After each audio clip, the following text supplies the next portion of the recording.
Continuando con la indagación sobre este texto de Foucault, encontramos entonces como problema inicial justamente el por qué se pierde la imaginación política. ¿Qué es lo que hace que en el siglo XVIII y XIX eh, haya un pensamiento muy fértil, ¿no? En torno a lo político? Y justamente después de estos siglos, ese mismo pensamiento empieza a hacerse cada vez más difícil, más árido, cada vez se hace menos posible más bien que haya imaginación política, ¿no? ¿Cuál es el factor determinante para que la imaginación política, que es tan importante y que como veíamos respecto del texto de Stigler, pues significaría también la posibilidad de tomar medidas de mediano y de largo plazo para estabilizar el sistema económico y político? Pues justamente eso es lo que se ha frenado en algún momento, se ha vuelto estéril. ¿Qué fue lo que pasó? Bueno, pues Foucault dice lo siguiente, dice, ahora bien, hoy entre nosotros, qué aridez, qué aridez de imaginación política, qué pobreza, ¿no? De imaginación política. No podemos sino sorprendernos ante esta pobreza, dice Foucault. En ese sentido, estamos ante las antípodas de los hombres de los siglos XVIII y XIX. O sea, estamos ante personas que son lo contrario, ¿no? Los antípodas, los contrarios a estas personas de los siglos XVIII y XIX que podían imaginarse lo político, ¿no? Que podían imaginar posibilidades de lo político hacia el futuro y hacia futuros incluso lejanos. ¿Qué ha pasado? ¿Qué fue lo que pasó?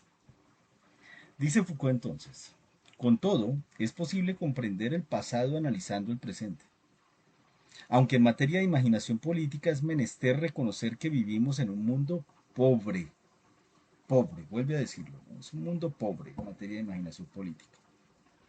Cuando se trata de saber de dónde viene esa pobreza de imaginación del siglo XX en el plano sociopolítico, me parece, de uno u otro modo, que el marxismo tiene un papel importante. Ojo con esto, ¿no? A decir, ¿no? En materia de imaginación política, es importante decir que el marxismo tiene un papel muy importante justamente en la medida en que es uno de esos factores determinantes en la pobreza de la imaginación política. Es uno de esos factores que son concluyentes a la hora de determinar el por qué se perdió la imaginación política. Entonces dice Foucault, por eso me ocupo de él, ¿no?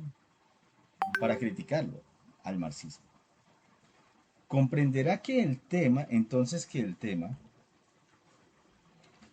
cómo terminar con el marxismo, que de alguna manera actuaba de hilo conductor en la pregunta que usted hizo, recordemos que esto es una entrevista, es igualmente fundamental para mi reflexión. Ese tema, ¿no? El tema cómo terminar con el marxismo, que aparece de hecho en el título, no es algo al azar, sino que más bien para este filósofo es algo supremamente importante a la hora de determinar también por qué en algún momento la imaginación política empieza a volverse estéril, empieza a volverse árida, empieza a acabarse esa imaginación. Para Foucault, el marxismo es determinante a la hora de entender el por qué en algún momento la imaginación política se vuelve árida, se vuelve estéril o deja de haber imaginación política. Hay algo determinante, dice Foucault. Nuestro punto de partida es el hecho de que el marxismo haya contribuido y siga contribuyendo a ese empobrecimiento de la imaginación política. Hay algo aquí que es importante tener en cuenta dentro de, digamos que lo que hemos venido viendo en esta relación entre filosofía y política, y es que los problemas políticos son muy complejos. no son sencillos, no se solucionan con un simple discurso que diga, por ejemplo, voy a acabar con la corrupción, voy a generar más trabajo, ¿no? Vamos a hacer que el país se vuelva próspero. Esas salidas sencillas terminan siendo simples discursos para convencer a las personas o persuadirlas para que terminen votando por ciertos políticos.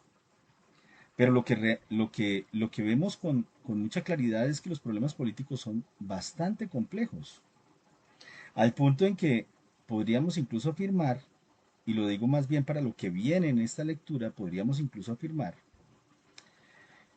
que muchos movimientos políticos que dicen ser no marxistas terminan copiando casi que al pie de la letra